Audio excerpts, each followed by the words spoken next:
Hi అండి, ఎలా ఉన్నారు? బాగున్నారా? ఈరోజు నేను చేపల కూర చేసి చూపిస్తున్నాను. దానికి కావాల్సిన పదార్థాలు: చేపలు క్లీన్ చేసి మసాలా అంతా వేసి పెట్టుకున్నానండి.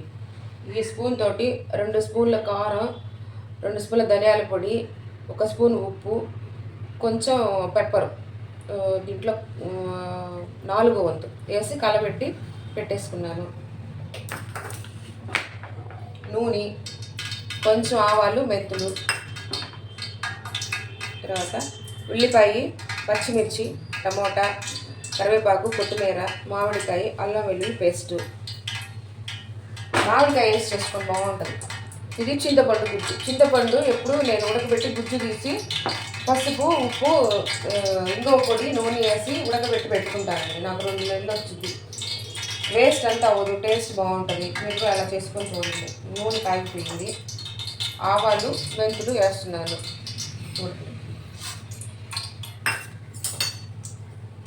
మామిడికాయ వేసుకుని నేను ఈ సైజు మామిడికాయని 2 కాయలు వేసుకుంటున్నాను. ఇలానే వేసేసి ఇట్లా బద్దలు ఉంటుంది. అప్పుడు చూసుకొని వేసుకోండి. చింతపండు కట్టి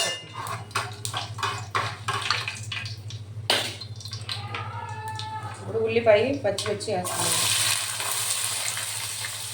దాంతో బట్టి కరివేపాకు వేసేస్తున్నానండి. ఇది కొంచెం వేగనిచ్చి టమోటా వేసుకొని కొంచెం ఉల్లిపాయ వేగాలి. ఉల్లిపాయ వేగిపోయిందండి. టమోటా వేస్తున్నాను. టమోటా కూడా వేగిన తర్వాత దీంట్లో వేగి చూపిస్తాను నేను. టమోటా కూడా వేగాలి కొంచెం.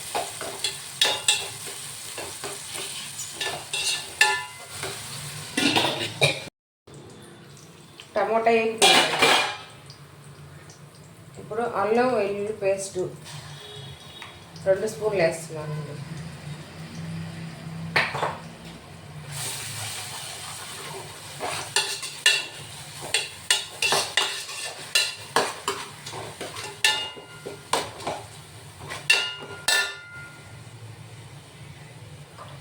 దీంట్లో కొంచెం నేను ఇందాక చేపలకి సరిపడా ఉప్పు, కారం అవన్నీ వేసి పెట్టుకున్నాను. ఇప్పుడు కొంచెం పులుసుకి వేస్తున్నానండి.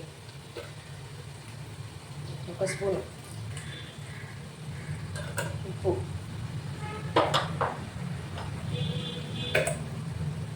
కొంచెం పసుపు,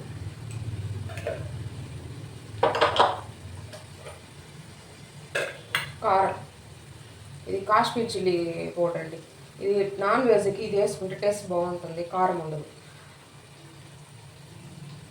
2.5 స్పూన్ వేసాను. కారం కొంచెం పట్టిద్ది, పులుపు ఉంటుంది కాబట్టి కారం ఉంటుందా టేస్ట్. ఇది ధనియాల పొడి నేను వేయించి పొడి చేసి పెట్టుకున్నాను ఇంట్లోనే. 2 స్పూన్లు వేసానండి. ధనియాల పొడి కూడా వేస్తే టేస్ట్ వస్తుంది.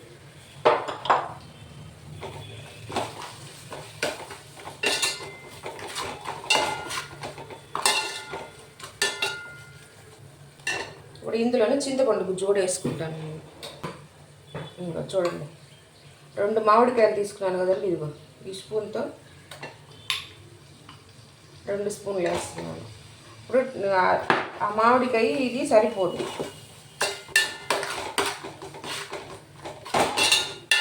ఇది కొంచెం వేగనిచ్చేసి,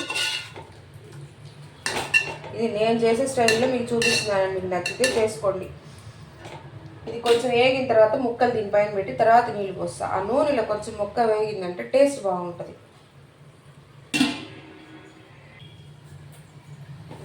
ఇది వేగిపోయిందండి. ఇప్పుడు నేను దీంట్లో ముక్కలు పెడుతున్నాను.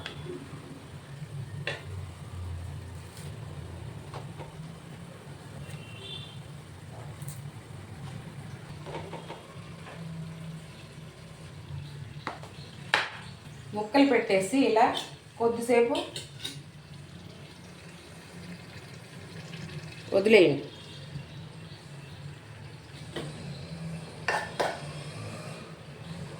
ఐదు నిమిషాలు వదిలేసారంటే దాంట్లో కొంచెం బాగా ముక్కకి అన్నీ పట్టేసింది.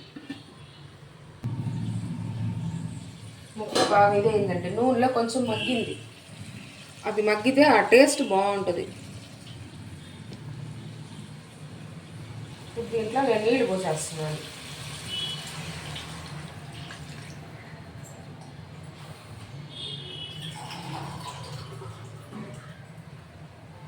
దీంతో 1.5 గ్లాసు నీళ్ళు పోసానండి. ఇప్పుడు ముక్క కలబెట్టినా ఏం అవ్వదు కాబట్టి ఒక్కసారి అలా కలబెట్టేసుకొని పెట్టేసుకోండి. ఒక 10 నిమిషాలు ఫుల్గా పెట్టేసి తర్వాత కొంచెం సిమ్లో పెట్టుకున్నారంటే అయిపోతుంది చేపల పులుసు. కొంచెం ఉడికిన తర్వాత మామిడికాయ వేసుకోవాలండి. చూపిస్తాను నేను. ఒక 2 నిమిషాలు ముక్క కొంచెం ఇదైన తర్వాత మామిడికాయ తొందరగా ఉడికిద్ది కాబట్టి కొంచెం అయిన తర్వాత మామిడికాయ పెట్టేస్తాను.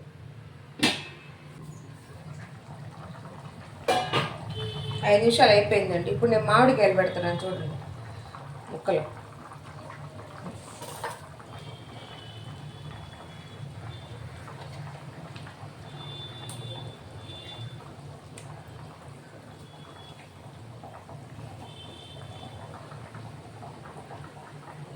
ఇప్పుడు కొంచెం కొత్తిమీర చల్లుతున్నాను. తర్వాత దించిన తర్వాత మళ్ళీ చల్లుకుందాం కొంచెం. మూత పెట్టేసేయండి, ఉడికిపోయింది. పులుపు అదంతా కరెక్ట్గా ఉంటుంది. కొంచెం ఉప్పు సరిపోలేదంటే కొంచెం ఉప్పు వేసాను.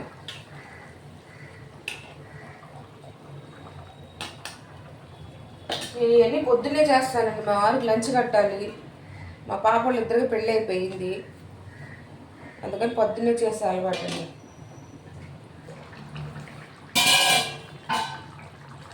కరెక్ట్గా 10 నిమిషాలండి, ఉడికిపోయింది.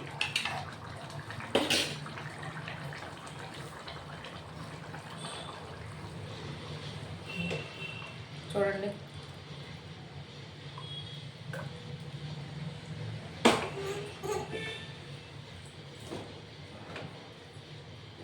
ఇప్పుడు దీంట్లో కొంచెం కొత్తిమీర,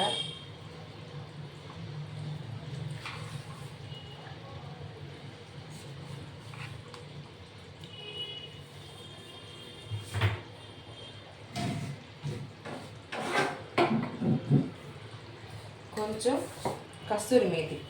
ఇది నేను ఇంట్లోనే చేసుకున్నానండి.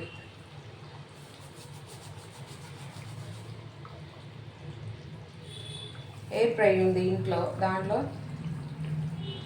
కడిగి శుభ్రంగా ఆరబెట్టేసి దాంట్లో పెట్టేసి ఇట్లా అయిపోయింది.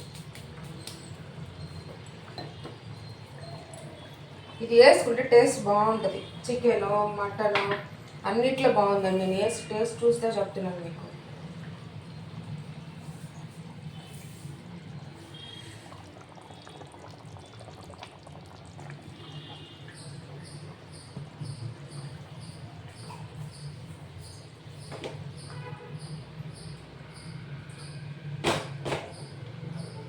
అయిపోయిందండి పులుసు. మీకు నేను చేసే నచ్చినట్టయితే షేర్ చేయండి, లైక్ చేయండి, సబ్స్క్రైబ్ చేసుకోండి. ఓకే అండి, బాయ్.